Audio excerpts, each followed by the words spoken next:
for today's session. We are very, very excited that all of you chose to join us today.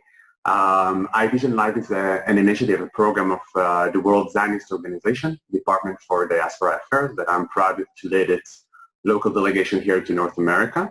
A little bit about ourselves. So our department is being led from Jerusalem by a member of the WZO Executive Board. This is Gusi Yoshua Braverman. And with the help of our shlichim and local educators, we today work in 36 different countries around the world and trying to bring the voices of Israelis, bring Israel and Israelis to Jewish communities. Every program that we develop and create today is relying on the voices of an Israeli artist, Israeli activist, Israeli educator, and we're trying to elaborate the discussion, a very open-minded discussion about it, and trying to maintain the role of Israel as a part of our Jewish identity in this modern world. iVision Live was actually our response to this really weird and crazy time of coronavirus that all of us sitting at home, isolated from the world, but with the great help of technology are able to connect, to consume knowledge together, to ask questions, and to share our passion, our question marks. And I'm proud to say that today for this session we have people from 18 countries that join us today for this session. So welcome all of you, Bruchim Habayim. And we also screening live this session on Facebook. So shalom to all of our friends and followers on Facebook as well. So by the way, if you don't want to be seen on Facebook, shut down your video. And let's start. So enough about us. Let's talk a little bit about our session today. We chose to start iVision Live with a fascinating and adorable film that's saying a lot about the relationship between Jews from the world who choose to change their life and move to Israel. And we're going to watch today the film Sashenka. Sashenka is a short film, and afterward we will have a really rare opportunity to learn a little bit about the process that led to the creation of Sashenka. We're going to meet and talk with the filmmaker and the director of the film, Anna Gurevich. So we're going to structure this session today by three parts. First one is the screening, afterwards a discussion with Anna, and the last part will be actually a Q&A of your questions, guys. We will collect the question from the chat option below. As you can see, some people are already using it. It will be available once we will end the screening of the film, and you can send all of your questions and comments, and we'll collect them and try to respond live. Please make sure that if you choose to send your question, make sure to mention where are you from, so we'll be able to know with whom we are speaking with. A little bit about Anna Gurevich. So Anna Gurevich is the filmmaker and the director of Sashenka. She was born in Leningrad, Russia, and moved to Netanya when she was 6 years old. Anna earned her bachelor degree from Tel Aviv University in television and film, and worked actually in the Israeli industry for more than 10 years. Anna is a very successful and promising film director, and the film that we're going to watch today, Sashenka, it's her first film that already participated in 30 different festivals around the world. And Anna should be really proud of herself because this film won a great number of awards for the best short film or the best international film. We're talking about awards from festivals in Warsaw, Brazil, Boston, Ireland, Taiwan, and she should and can be really proud of herself. And we are very privileged to watch this film together. So thank you, Anna. Anna won more more award with another film that she made. Her full-length documentary film, In Papa's Words, also won a great number of awards. One of them is the prestigious award of Doc Aviv Festival. She recently moved to Toronto to pursue her master's degree in public policy and administration, and now working for the Holy Blossom Temple in the fundraising field. And now, without further ado, we will watch the film. A few technical instructions for you guys. First, we will ask you guys to shut down all of your videos for avoiding any distractions. You will be able to turn them on after the film will be screened. And also, I highly recommend you to enlarge the window of this call for you guys to be able to read the subtitles. The film is going to be in Hebrew and in Russian. And if you are not familiar with both of those languages, make sure that you're enlarging the window of this film and able to read the subtitles to English. So I'll now ask Roey, who is our technical guy, to share his screen, and we will watch the film and meet again in a few minutes. Thank you.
Какой вандализм!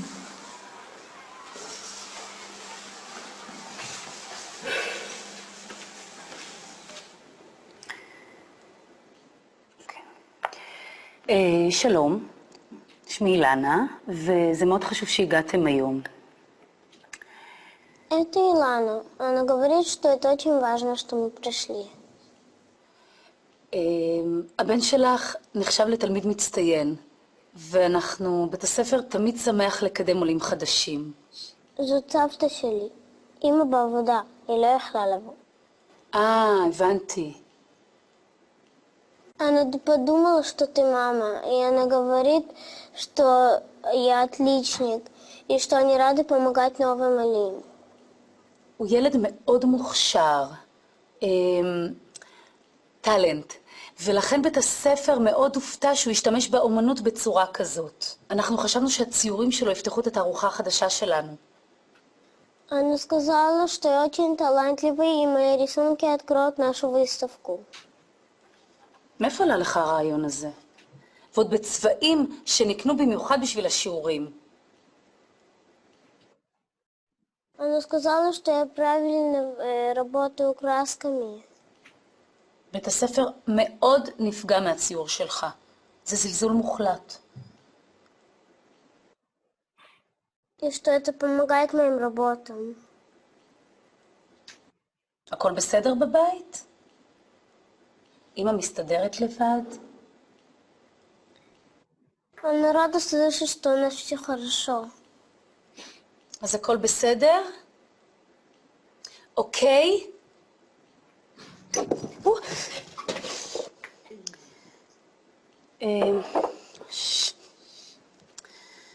אני כבר חוזרת. מומנט.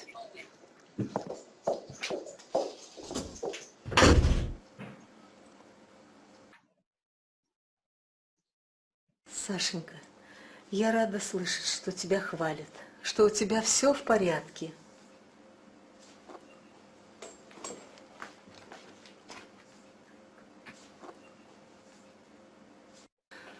Скажи, у тебя правда все в порядке?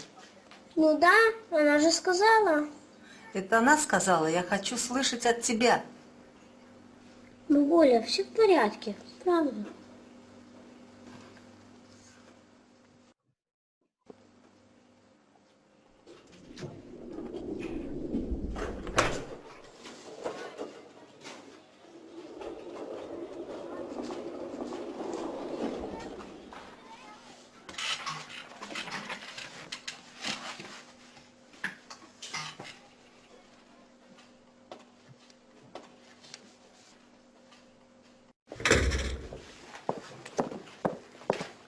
איפה היינו? כן. תראי, זה מקרה מאוד חמור. אני לא מבינה מה בכלל גרם להתנהגות הזו. Бабуля, она говорит, что я очень много готовился к этой выставке, и она говорит, что она очень хорошо получится. Здорово, молодец, я рада слышать. מה סבתא אמרה? שהיא ממש שמחה לשמוע. מה? אוי, אוי, שנו תיזהרי. נו, באמת.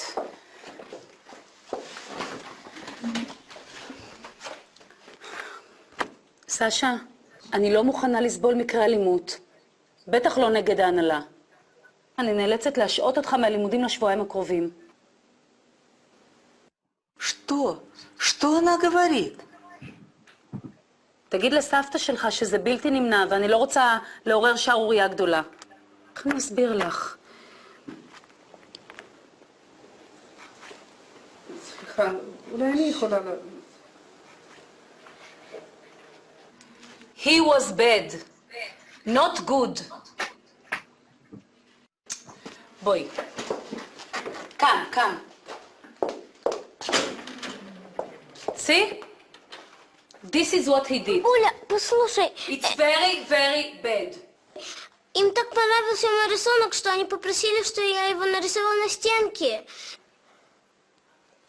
Ну и вот он и здесь. Прекрати!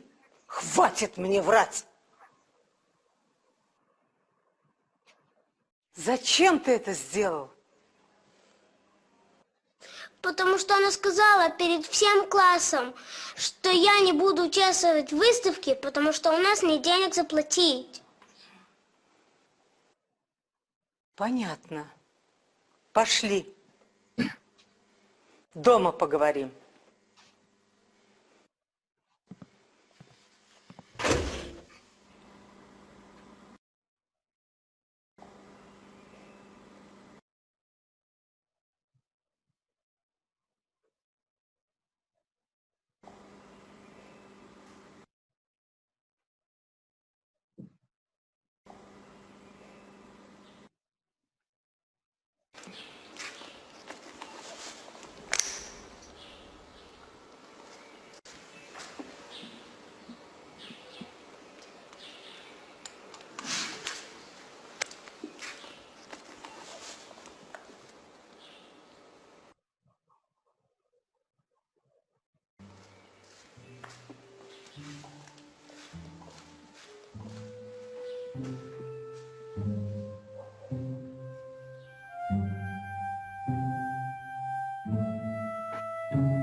Well, thank you.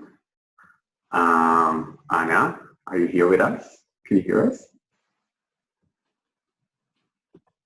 Yes, I can. Hi, everyone.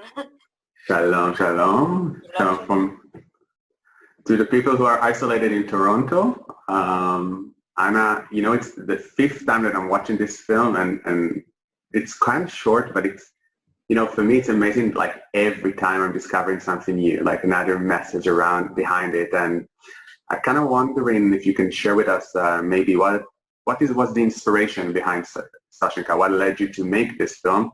And maybe also for those of us who are not familiar with the Russian culture, what is the name Sashenka mean? Like, why did you choose this name? Did you choose it for a reason? Sure. So before I answer Roey's question, I will just say hi to everyone, and it's great to see so many great people from all around the world.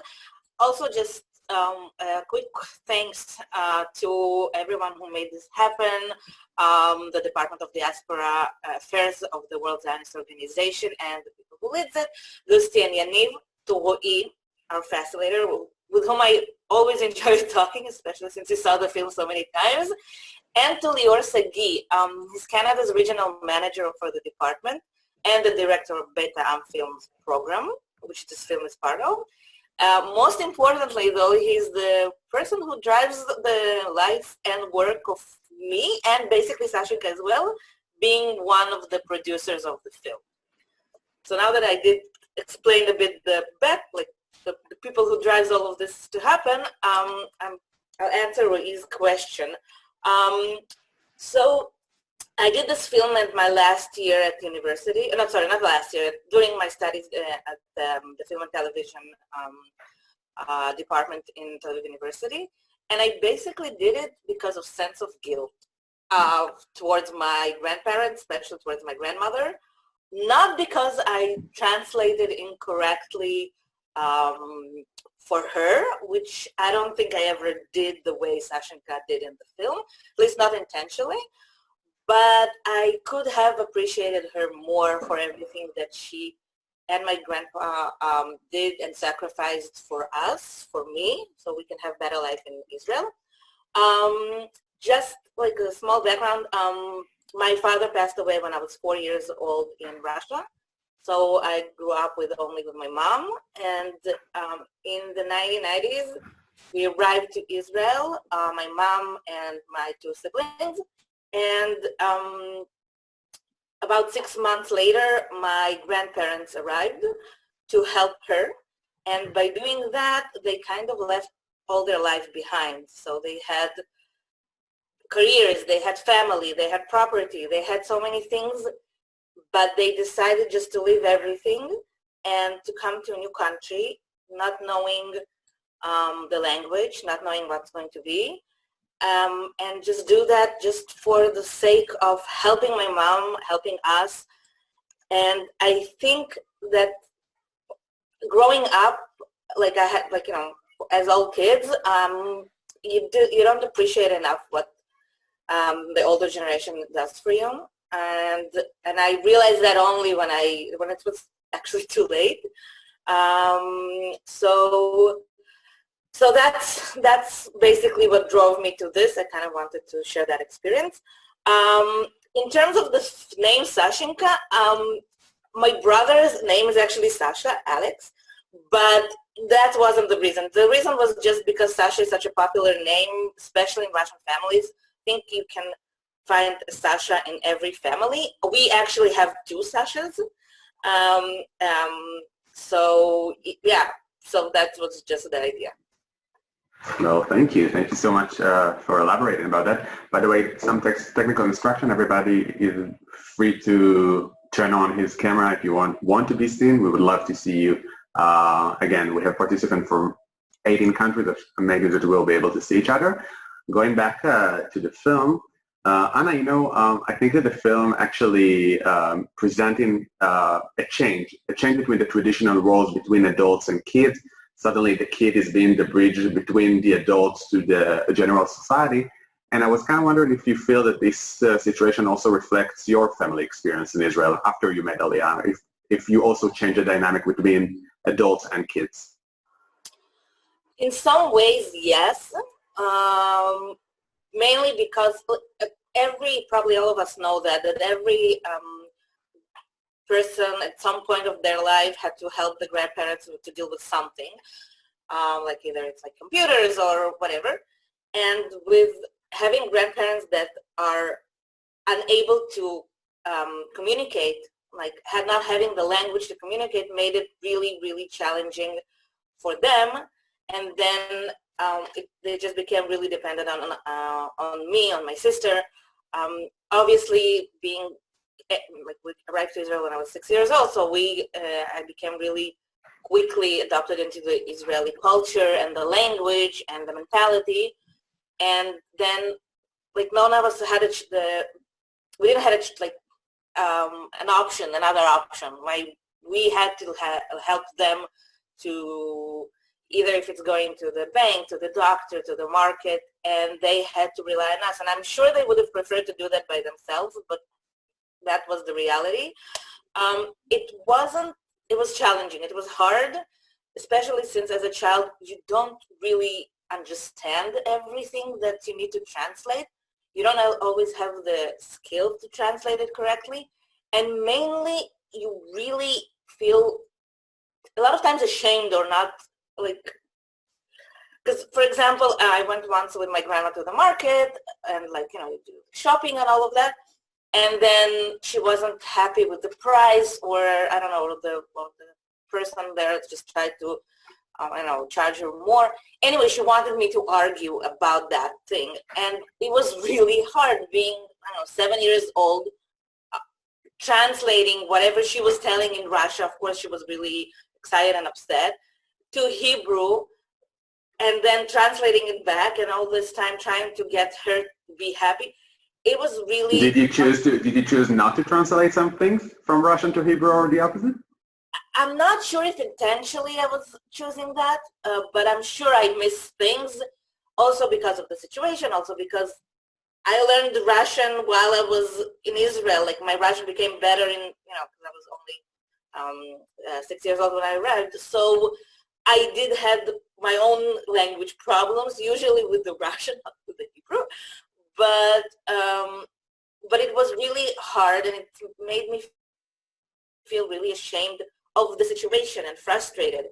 And I never stopped and thought what it made her feel. So, yeah. Thank you.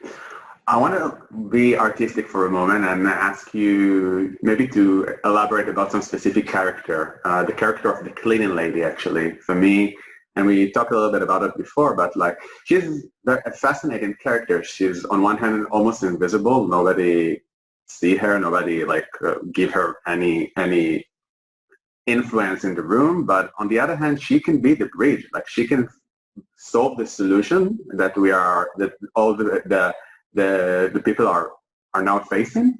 Can you tell us a little bit, why did you choose to add this character? Because what is it symbolizing in a way, some things? Sure. So I'll start by giving just a little background of just the Aliyah, the Russian immigrants, the immigrants who came from Russia. They were really, first of all, they came like about 1 million immigrants from Russia in the 90s. Most of them were really highly educated and intelligent, and they had really prestigious and important professions and career. They were lawyers, doctors, engineers, etc. And in Israel, the reality was that they had to survive. Many of them did not have the support of family or the financial savings, because remember, they came from Soviet Union. And basically, they had to do anything to feed their families. Many went to work in whatever they could find, and kind of became this transparent people, so-called, working in cleaning, working as cashiers, anything they could find.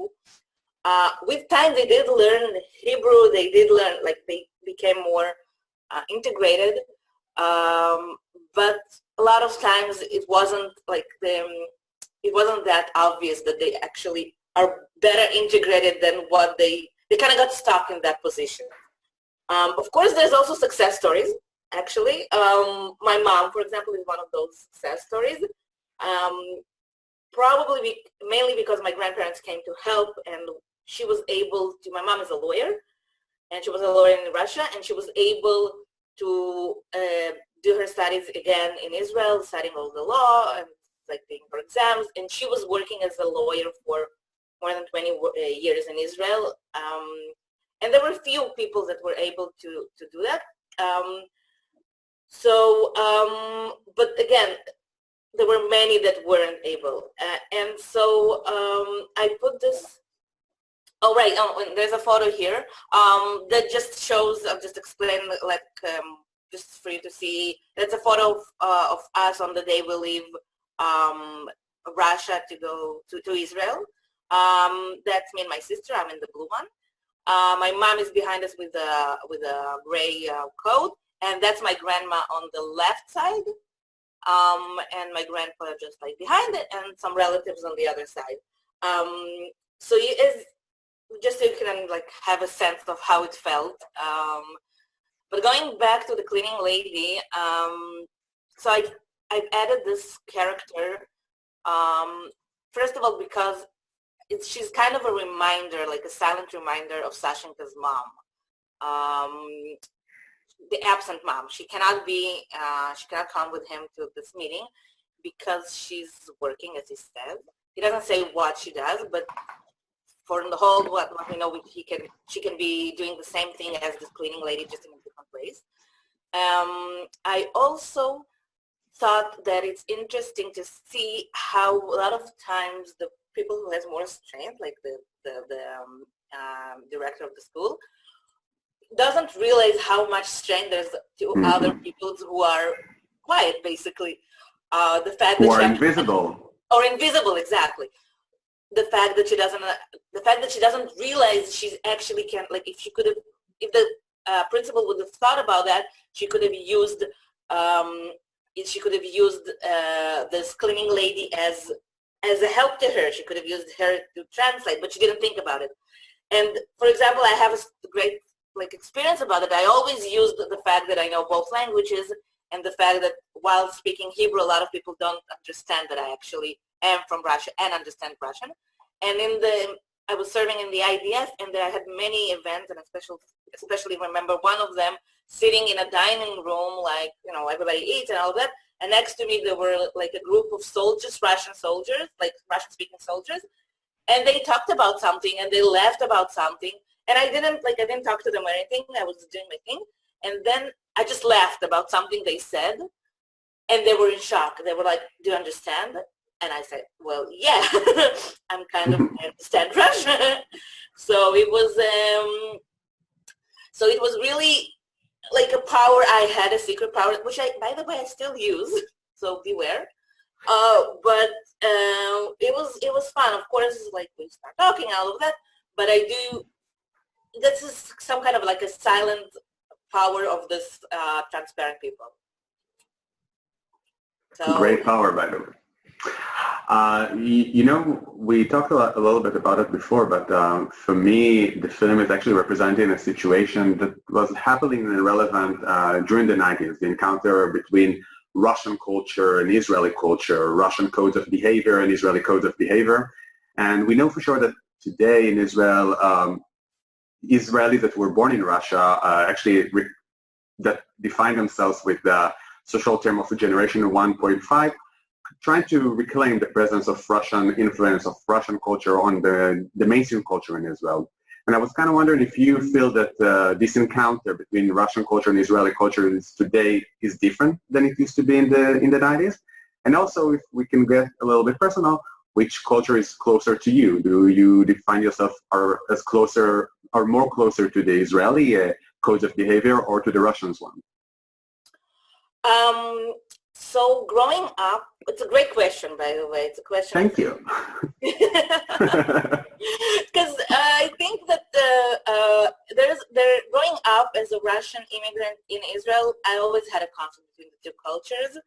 But it was like a bigger conflict because Russian immigrants didn't always understand the Israeli culture, and the Israelis really a lot of times could not understand the Russian cultures, and there were really big gaps between those two cultures for many reasons. Growing up, one of the things that I really felt strongly about is that the fact that I don't want to leave behind any of these cultures. I really didn't want to choose being more Israeli or being more Russian. I really wanted to have it all. And such as me, there were many other people that came to Israel when they were young. We actually have a name for this generation. It calls Generation 1.5 because it's like the first generation in Israel, but there's also some they were born in Russia. And all of this huge group really feels strongly about both cultures, and they never wanted to kind of put aside one of them. One of the best examples for that, kind of the way both cultures eventually, which took time, started to work together is the Russian, like the Novi God. It's the Russians' New Year's, which happens on the 31st of December, is everywhere. Here's like a photo of it. It's one of the photos. So first I'll just, you can see there that we're having all this yummy, delicious Russian stuff. And most importantly, I'll just explain before, just like a background, this you can see Lior there. When Lior first came to my house and met my mom during this time, during the Novi God time, my mom kind of stopped him at the entrance of the door, and she started to explain to him that he's going to see a tree in the house, and it's not a Christmas tree. It's a yolka, which is kind of the Russian Novy God tree, and it has nothing to do to religious or anything like that. You can probably go and read more about it. It's fascinating how it was built in the Soviet Union. But anyway, she actually explained it to him. She felt the need to explain it to him. Luckily, Lior is really open-minded. He learned it. And fast forward to this picture. It was a few years ago, and I especially love this picture because you can see the yolka behind, but it also was the year that Hanukkah was at the same time. So it was we just lighted the candles and had the New Year's and had the yolka and had everything together, and it was awesome. I wish it would have happened every year because it was really nice having it. So that's one of the stories. Like you can see all the dishes here. It's really great kind of be able to, first of all, have my own family, like my husband, that really cooperates, and we really love that, you know, all the foods and all the traditions, and learn it, which is, again, not always easy. And also there's, just in Israel right now, this generation 1.5, one of the things they're doing right now is kind of trying to educate the Israeli society in general about the Russian culture. They actually, there's a group, just like a small like introduction, there's a group that called the Culture Brigade, Brigada Tavlit, and one of the things they do, it's like, again, people of generation 1.5, they're bringing closer the Russian culture to Israelis. One of their biggest and successful projects is actually explaining the Novy God. In the past years, people are actually starting to call it Novy God, understanding there is no connection to religious and religion, I mean. And so yeah, so basically things are changing, but it takes time. Thank you. Anna, before we will dive into the audience question, I have one last question to ask, and it's kind of tricky one and personal. You inspired to create this film in the memory of your babula, of your grandma, and I have a question about the last scene of the film. Can you imagine your babula, your grandmother, actually drawing this mustache on the wall, like behaving like Sashenka grandma? Can you imagine her doing the same thing? Another great question. Thinking about, you know, the Russian education and, you know, codes of behavior. Right. I don't know if you can actually like generate that much. First of all, there's a photo now of my grandparents, my babulia, grandma, Rosa on the left, and my grandpa Vladimir on the right. My grandma was a lawyer, so she has a really, really high sense of justice, but at the same time she had a really high and kind of like, I don't know how to call it, but she was really like old Russia, like in terms of she wouldn't do that, not because it was against the society, like the organization or anything, but just because it wasn't polite and it wasn't nice enough to do that. She would have probably found a different way to fight it. My guess is that she would probably start, like, you know, arguing with the principal in Russia while I trying to translate, and everything gets into a big mess. But I don't think, I can't imagine her actually drawing on the wall, just because it wasn't polite, or it wasn't something like, you know, educated, well-behaved people do. So. Okay.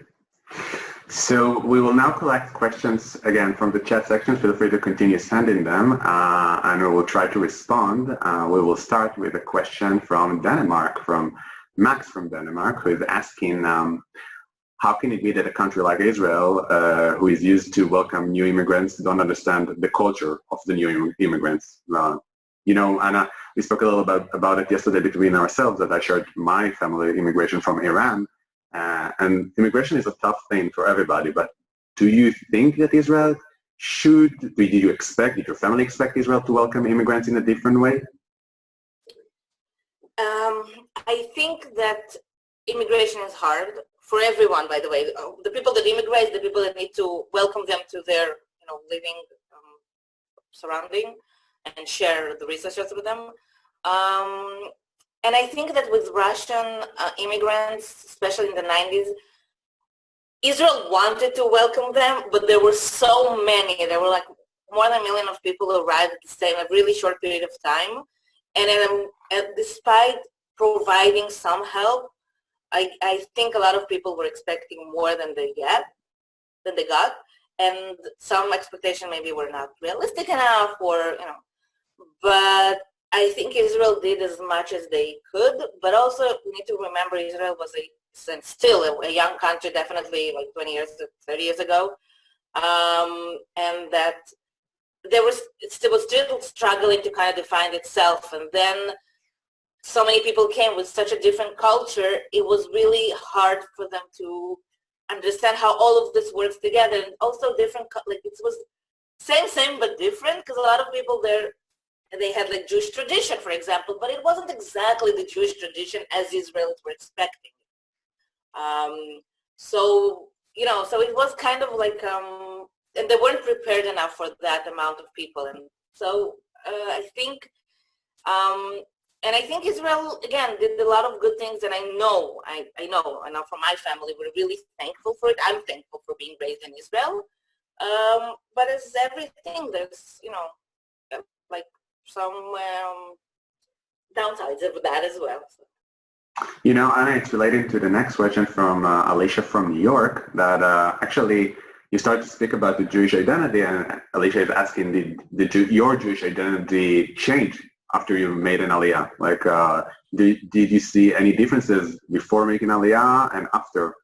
What was changing your Jewish identity, your family Jewish identity? Yeah, that's an interesting question. I can answer the question more thinking about my family. I was really young, so for me, I was a kid here, I was a kid there. It wasn't really. But I know that for my family kept Jewish tradition for many years in Russia.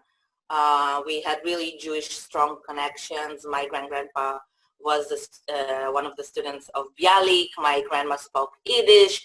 We had all the holidays kept at home. And I think that when my family came to Israel, they kind of felt that now they can do this, like, as they know, without hiding. It won't be hard to find matzot for Passover. They could not go to work during Yom Kippur and all of that. But then it took time for us to kind of understand and find the way that understand that the Jewish tradition we had at home was not exactly the Jewish tradition my friends had at home. And it took time to understand that both traditions are okay. There's no one way of being Jewish. So it took time. But again, we had like Friday dinners. We might have not done all the ceremonies that maybe other people did, but we had our own thing. One of the things that did kind of influenced me growing up in Israel and being Russian is the dealing with the rabbinate. As you know, like Jewish people in Israel can only marry through the rabbinate, and Russians, especially Russian-born people, need to prove their Judaism, the fact that they're Jewish, before being able to marry, basically legally in Israel, because people marry only through the rabbinate. When my brothers were getting married, he had to bring my grandma, who luckily was still alive then, to the rabbinate. She had to speak Yiddish. I have no idea what else she had to do there, but it was a really long process when she had to prove that she's Jewish, meaning my mom is Jewish, meaning my brother is Jewish, and only then he could have married through the rabbinate. And that's one of the easiest stories. There's really big stories around that. And when I was getting married a few years ago,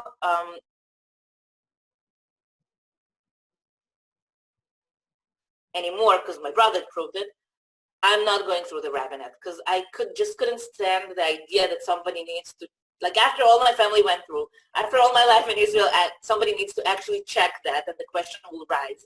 So my husband and me decided to do a reform wedding in Israel that has now no legal base in Israel, but it was a Jewish fully Jewish, with a chuppah, with everything we wanted, with a rabbi, just a reform one that really did not ask question about how Jewish I am or how much Jewish I am or even if I'm Jewish enough. Anna, we have an interesting question from London, from Naomi from London, and asking about languages. If you have a different perspective or relationship to Hebrew in compared to Russian, do they symbolize anything for you as a person who speaks both of the languages? Yeah, well, I mean, Hebrew is when somebody asks me what my mother tongue or what my language, I usually say Hebrew because really I'm fluent in Hebrew. But I'm really good at Russian as well, and I wish I knew more. I wish I'd be better in it. Thankfully, again, something I need to be really, really thankful for my grandma. She really insisted when I was growing up that I'll have lessons and classes and a private tutor to learn Russian. It was a fight, a daily fight that I did not want to do. I did not want to spend my days studying, like poetry, Russian poetry, or how to write or whatever. But today I'm grateful for her. And she actually said that. She said that when I was growing up, you'll remember me one day and you'll be thankful and grateful, and I am, because not only another language is really power and knowledge, but I also love the Russian language. I really do, and I wish I could have spoken better. I speak enough in order for me to read, to write, to communicate, the challenge will be what will be with the next generation, our children. How will I be able to pass them the knowledge of Russian, also Hebrew? But I really feel strongly about both languages. So I don't like to choose. I like both. You don't have to choose. You speak both of them. Or from Israel asking, why did Anna decided to go to do a comedy film on this complicated issue? That's an interesting question, an interesting analysis for this question. I think it was kind of evolving. It's not like I took the script and I said, okay, let's do a comedy. It was a long process of deciding what you want to do. I understood that you really need to do a film about something that comes from inside that you have a passion for. And once I realized that, I just started writing, and it's kind of went to this idea. It wasn't intentional from the beginning. I wasn't looking to just make fun or laughs and all of that, but I just was looking to make a point while writing and working on it, and it's a long process, like a year or 2 years, and it's for a short film, right? I think that also there's something really strong about making a comedy, about making a point through kind of with a smile, a point with a smile. You don't just say to the people what's wrong, but you kind of make them feel and think and enjoy, and that was the purpose eventually. And I also just enjoy, laughing and smiling, so I kind of thought that could be a good way of making a point. Okay. And then one last question from Rick, which I don't know where Rick is from, actually asking if the film is being screened or where can we get a link to the video, to the film. Obviously people are interested to watch it again or use it again. So the film was screened in many festivals, as you said. Currently, the film is part of Beta Films program, and you can get it through contacting, I guess, Roey or Lior or the Department of Diaspora Affairs.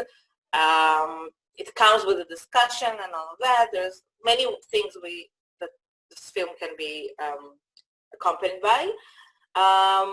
Sometimes there's screenings in different places. I usually publish them, and they usually publish somewhere. Since it's like a 10-year-old film and a short film, it's not like going to be broadcast, but it's mainly used today for education purposes, which I'm thrilled about. All over, I actually just learned today that it's translated to Spanish, thanks for the Wow. of the Department of Diaspora Affairs, and going to be screened in probably educational programs in South America, I guess, or Spanish-speaking countries. So just contact some of the people from the department, and I'm sure they'll be happy to assist. So first of all of you are welcome to visit our website, the betham.com website. You'll find all the information about our Anna's film and other films that we are providing as a part of our program. And Anna, I would like to thank you so much for this masterpiece. This is actually, again, 5th time that I'm watching it, and I love this film. And for you opening your heart and telling us about your family and telling about your personal story. So toda raba. Thank you very much. Thank you. And I highly encourage everybody that's watching us today to join us tomorrow or on Thursday for the future sessions of Bet Ha'am Live. Tomorrow we will have a session about famine in Israel, focusing on women in Israel, and on Thursday about pop culture in Israel. This was our first session. We really hope you enjoyed it, and we would like to, again, thank you all for joining us, and stay healthy, and let's hope for better days soon. So, toda raba, and להתראות.